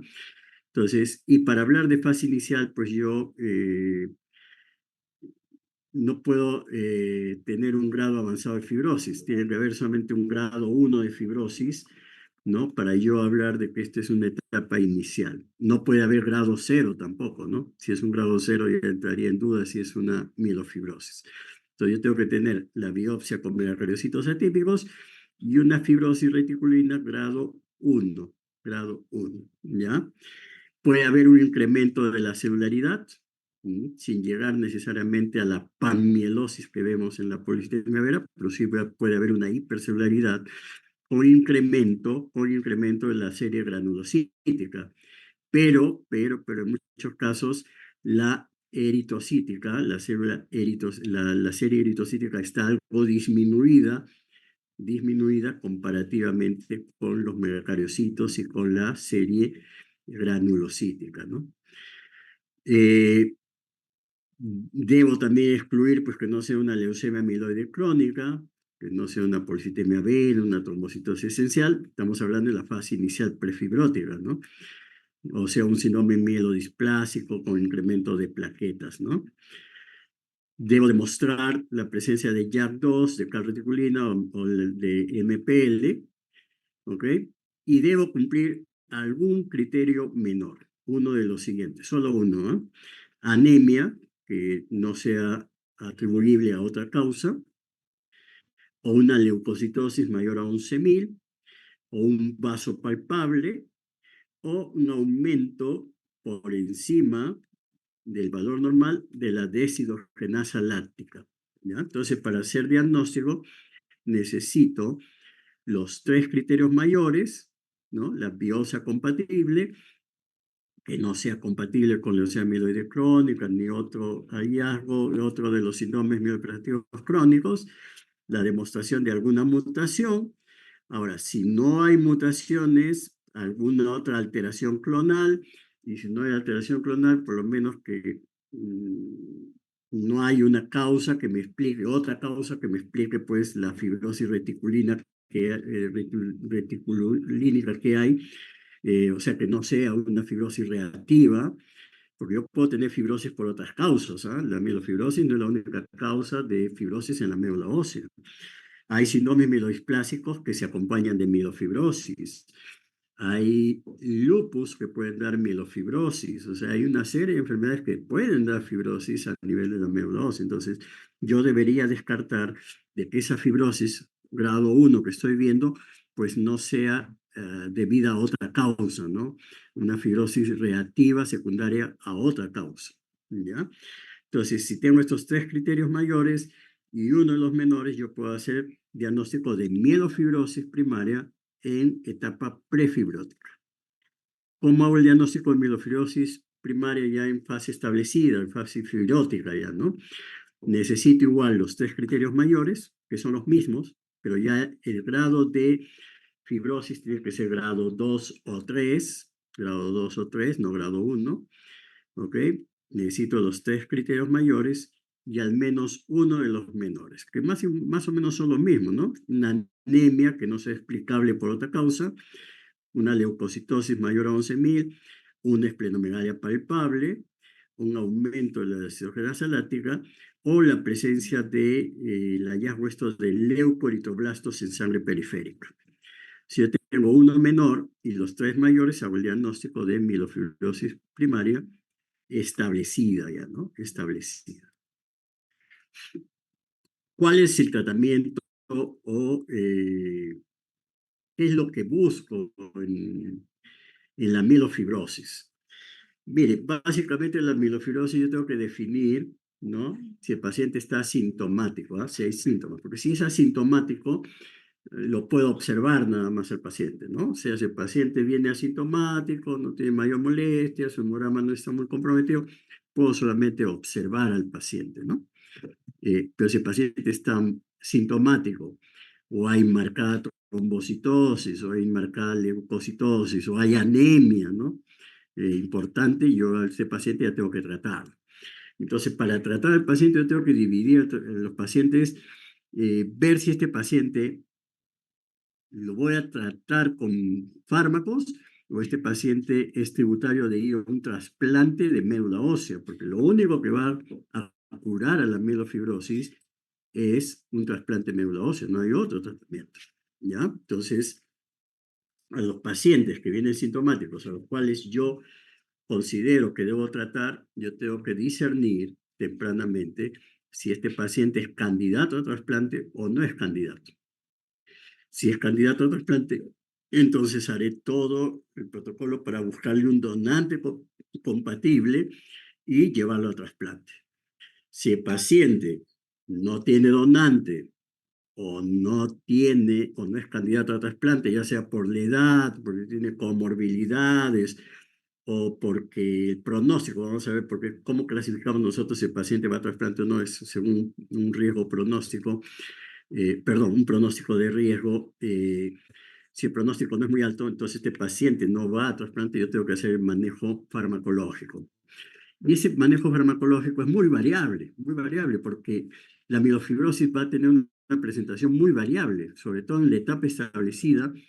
Vamos a ver pacientes que tienen leucocitosis con anemia y plaquetas bajas, o voy a tener pacientes que tienen pancitopenia, o tienen pacientes que tienen plaquetas elevadas, leucocitos normales y anemia severa. O sea, es muy variable, ¿no? O el paciente que viene con un vaso grande, gigante, que produce molestias, etcétera, ¿no? Entonces, la presentación de la mielofibrosis es muy variable, ¿no? Entonces el tratamiento también va a ser muy variable, pero el tratamiento en estos pacientes es básicamente paliativo, ¿no? O sea, voy a dar tratamiento para aliviar el problema. O sea, si tiene una anemia, pues daré un tratamiento para mejorar la anemia, la hemoglobina. Si tiene plaquetas muy elevadas, pues daré un manejo para bajar las plaquetas. Si tiene leucocitos muy altos, daré tratamiento para bajar los leucocitos. O sea, daré el tratamiento según lo que el paciente necesite. Si tiene síntomas, pues daré un tratamiento para manejar los síntomas, ¿no? Entonces, básicamente es un tratamiento paliativo, porque yo no estoy curando la enfermedad, solamente estoy aliviando las alteraciones, las molestias que tiene el paciente. ¿Cuál es el score que nosotros utilizamos para ver, de clasificar a los pacientes para ver si estos pacientes van o no van a ir a un trasplante? A lo largo de los tiempos ha habido varios scores. El último score, porque es el más completo que estamos utilizando, es este DIPS Plus Score, ¿no?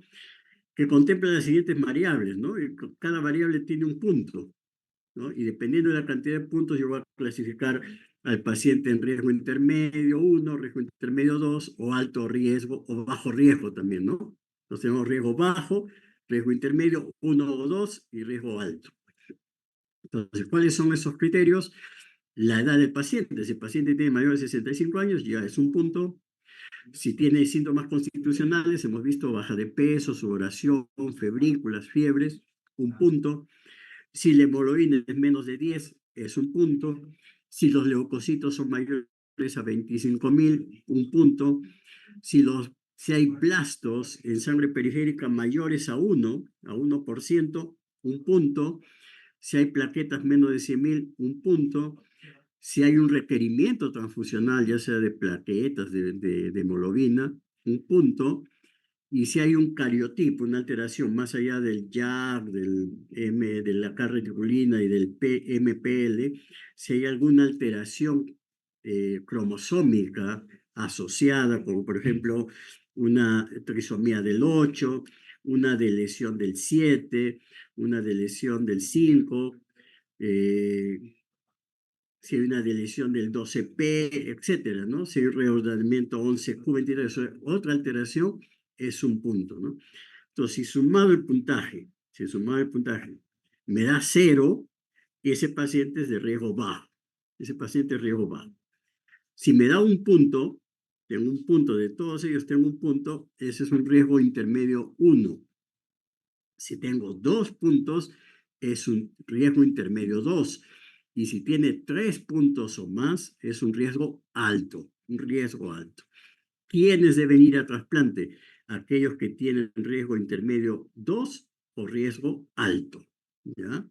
Aquellos pacientes que tienen riesgo intermedio 2 o riesgo alto, según el score, esos pacientes yo debo considerar que deben ir a trasplante. ¿Qué está midiendo este riesgo? ¿No? ¿Y riesgo de qué? ¿Qué está midiendo? ¿Qué riesgo está midiendo? Está midiendo el riesgo de transformación a leucemia, ¿ok? O sea, acá estoy pronosticando de cuál es el riesgo de que el paciente se transforme en leucemia. Mientras más alto sea el score, más riesgo de transformación a leucemia. Por eso es que yo tengo que hacer algo más. Si su riesgo de leucemia es bajo, yo le daré solamente tratamiento sintomático, pues no, trataré de aliviar las molestias. Pero si su riesgo es alto y yo estoy preveyendo con el riesgo de que se va a transformar en leucemia, ese paciente tengo que hacer algo más, no basta con darle tratamiento paliativo, tengo que llevarlo a trasplante de médula ósea. Perdón, un ratito. Dime.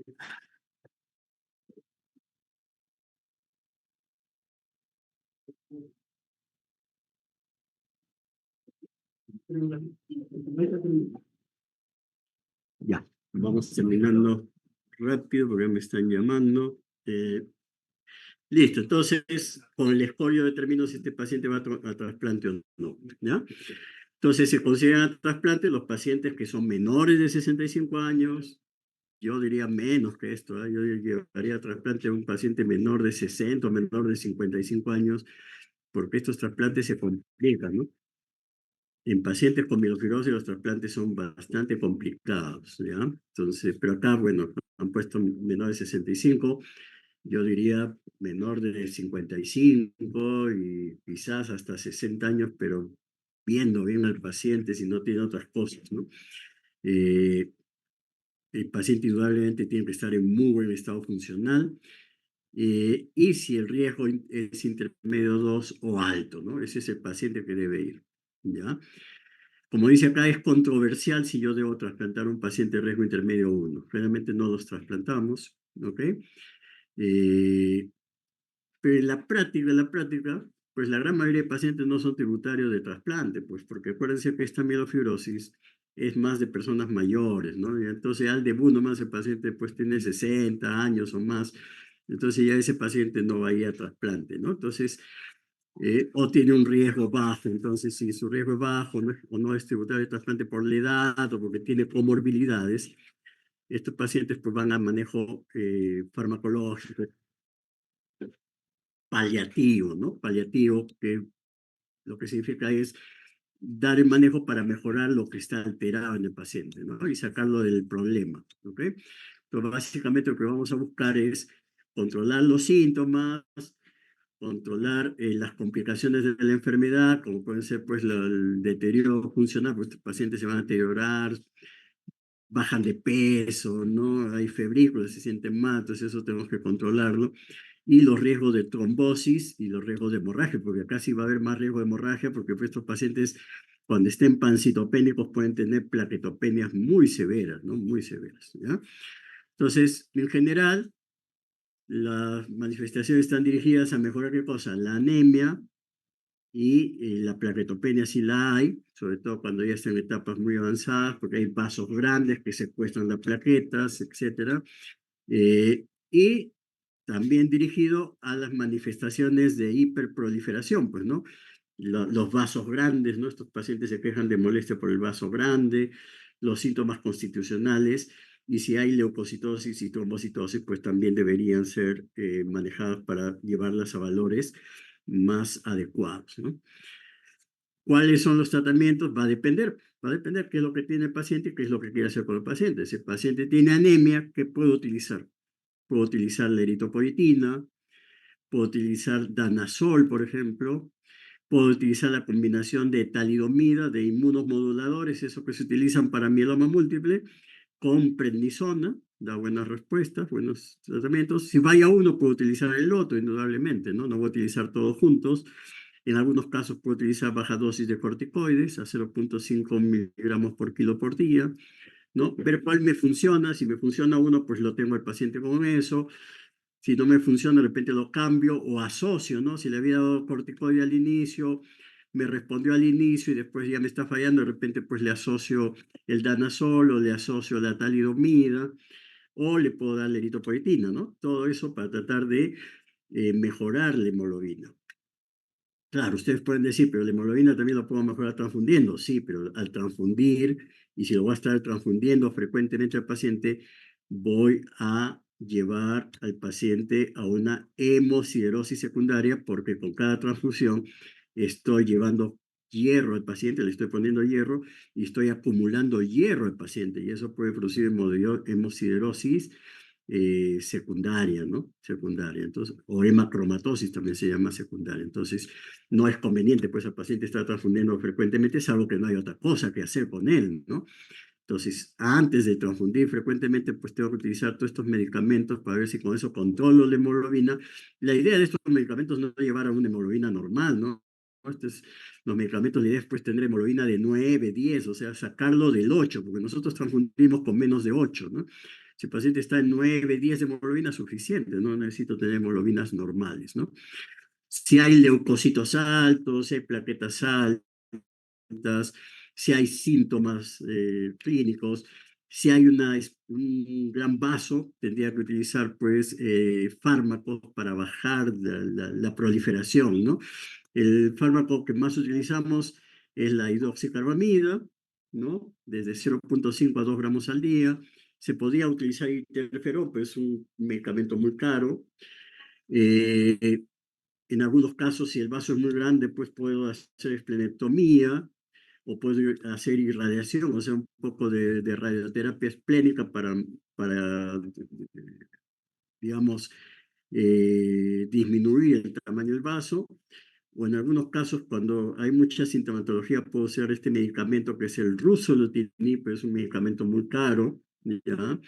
Eh, pero básicamente que va a servir para mejorar un poquito no un poquito, mejora bastante los síntomas y produce también una reducción del vaso, del tamaño del vaso, el ruxolitinib, pero es un medicamento un poco caro, es un anti-JAK2. El ruxolitinib es un medicamento anti-JAK2, pero que se puede utilizar así no tengas mutación del JAK2, ¿no? Pero voy a repetir, es un medicamento caro, no lo tenemos a la mano, por ejemplo, acá en el salud no lo tenemos. Hemos utilizado en algunos pacientes al inicio, pero ya últimamente no nos han aprobado el uso de ruxolitinib, ¿no? Eh, y si no hay nada, pues haremos transfusión, y en algunos casos, pues,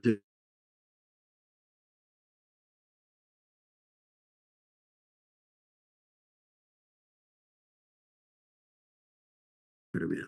Y creo que eso es sobre estas enfermedades. ¿Dudas o preguntas, jóvenes?